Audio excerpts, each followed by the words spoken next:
So yun, mag-refer na lang po kayo. Yun po i-release sa inyo, may pipirmahan kayo, pero hindi po mapapapunta. Yun ang intindi ko ha, hindi mapupunta diretso dyan, kasi ilalagak yan. Ang makukuha nyo, iuwi nyo, resibo na na-receive ng co-op yung tigil 5,000 nyo, kasi hindi na pinakabasihan para bigyan kayo ng certificate na kayo ay may share sa co-op. So, yun po yung balik niyan. Nakakautang kayo, ano ba yan? Double your money? Or kung magkano sabi po na yun ang mauutang? Bali sa 5,000 po, ang first loan na lang makukuha nila 2,000 muna. 2,000 muna, tapos 2% interest lang. Tapos pag nagandang ano ko, pwede mo mag-renew and so on and so on. Kasi kami po noon, pag meron kaming share na 5,000 dati, ito sa co-op sa empleyado, times 2 kami. Eh, siyempre, nagsisimula, tignan natin, pero dapat po magbabayad po talaga. Ano po? Batiin po natin kung saan yung Paulo Lubigan.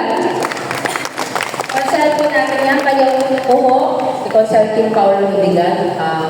Pogi, ano po? Pogi. Pogi ba? Okay, Pogi. And also po, balik tayo, magsasalita ka ba o kumaway ka na?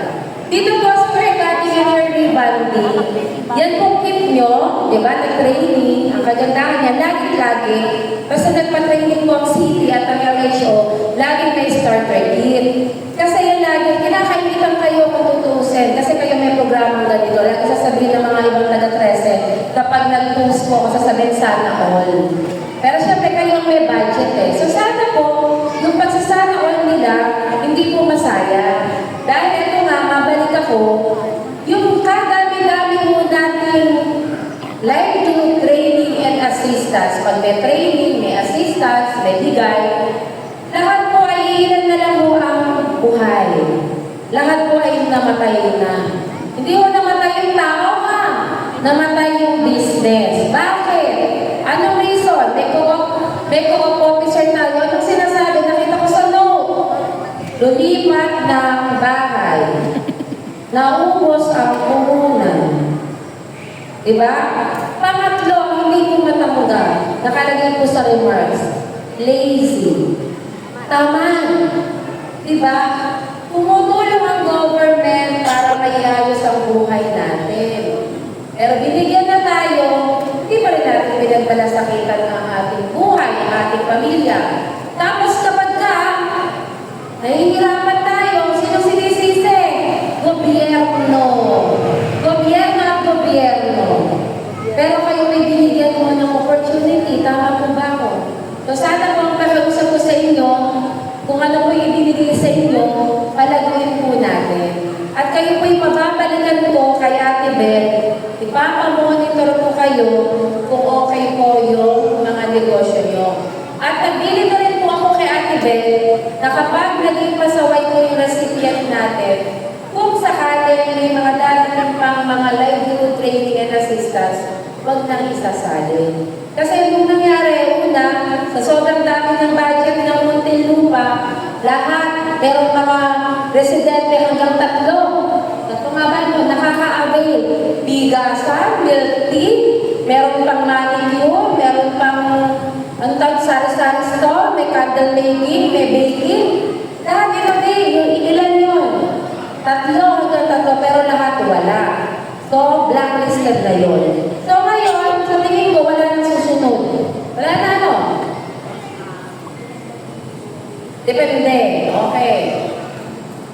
Pero sana, eto, mapalago nyo. Pag napalago nyo, baka mamaya meron sasabihin, manicure naman, food spa, di ba? Kasi related. O kaya, yung gano'n, ang tawag doon? Eyelash. Hair extension, di ba? Pwede yun. So, palagoin nyo. Kasi kapag hindi nyo na palago, ipapa-divert ko yung budget nyo from training, like yung training, ipapagalagay ko sa ibang programa. Hindi na tayo magpapatraining kasi hindi na maganda. Hindi na magiging maganda po yung programa. Kaya nakasalalay sa batch nyo, kung sinasabi ni Ma'am Bel na may susunod, at naging pasaway po itong 44 na ito, wala nang susunod. Wala na. Kaya ano, Tatanggapin niyo ba yung challenge na malalagoyin niyo? O pwede bang mag-ano tayo? Pero bago yan, palakpakan natin kung sa J.A. Punanan.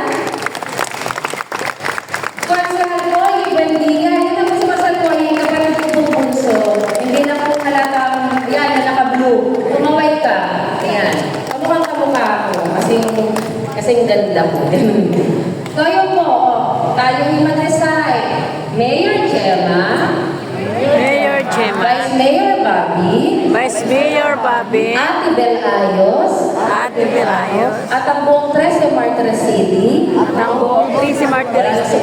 Kami po ay nangangako Kami po ay nangako na ang pinagkaloob nyo sa amin pinagkaloob niyo sa amin ay aming pagmamalasakitan ay aming pagmamalasakitan at palalaguin at papalaguin at magiging mabuti kaming ehemplo at mabuti ang tingin sa iba pang mga residente ng summer homes. sa ibang residente ng Summer. Nang sa gayon po, Sa gayon po, masundan ang livelihood training na ito. At yan po, ay masasabi namin, malaki yun ang papasko. ay hindi pa po. Amin.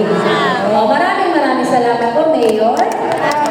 At Vice Mayor Bobby. At maraming salamat po, taxpayers. Kung hindi dahil sa taxpayers, wala po tayong ganitong programa. Palakpakan po natin. Maraming salamat po. At good luck. Good luck. Tinuruan din kayo ni Ate Beth ng financial literacy. Tinuruan din kayo. Kami nung panahon namin wala. Training namin noon, ako mahilig akong magnegosyo. Isa, dalawa pa lang ang anak ko. Naghahanap po ako sa mga ads, doon sa business coach, Ate Bel.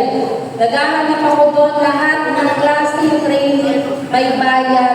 Lumuluwas ako ng Maynila, catering business, balloon decor, lahat yan. Tinignan ko. Ano pa nga ba yun? Yung sa laundry, kaya lang kung nagtuturo ng trainer ng paglalaba, hindi ko korte. Pero nag-enroll ako, nagbayad. Pero nagkakanegosyo. Pero kayo, tinuruan po kung paano i-manage ang kaperahan nyo. Malaking kayamanan niyang matatanggap nyo. Napakaswerte niyo po. Sana pahalagahan nyo. Ang haba-haba na ng sinabi ko, be blessed and be a blessing po. Welcome to 13 Martires City. Magandang umaga po sa atin. Maraming salamat, Mayor Gemma Buendia.